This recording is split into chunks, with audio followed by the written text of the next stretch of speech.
ඔව් මම දැන් එන ගමන් ඉන්නේ මේ යූත් සමිට් එකට කවුරුත් පාර අවහිර කරන්න ඕනේ නැහැ. පාර අවහිර කරන්න ඕනේ නැහැ. ඇත්තටම මේ තියෙන්නේ මේ යූත් සමිට් එක තියෙනවා කැස්බෑවේ. ඉතින් මේ යූත් සමිට් එකට ඔයගොල්ලෝ අනිවාර්යෙන් එන්න.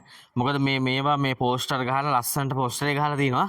ඉතින් මේ පෝස්ටරේ ගැව්වට කමන්නේ මේ වැඩේ ඉවරනාට පස්සේ. ඒ කියන්නේ අගෝස්තු 16 මේ වැඩේ ඉවරනාට පස්සේ මේ පෝස්ටර් ගලවන්න. මොකද මේ ඉස්කෝලයක් තියෙන ඉස්කෝලේ තාප්පේ ඉතින් මේවා හරිය නැහැනේ. යූත් එකට හරිය නැහැ ඉතින් මේවා දාන එක. ඉතින් මේවා කමක් නැහැ කරාට. අනිවාර්යෙන් හැමෝම ජෙප්පෝ වෙන්න ඕන ඉස්සරහට. ඒතකොට තමයි මේ රට දියුණු කරන්න පුළුවන්. ඉතින් ඒගොල්ලෝ අනිවාර්යෙන් ටින් නම්බර්ස් අරගෙන ටැක්ස් ගෙවලා මේ රට දියුණු කරන්න අනිවාර්යෙන් මම හිතනවා මේ යූත් සමිට් එකේ ඔක කියයි කියලා.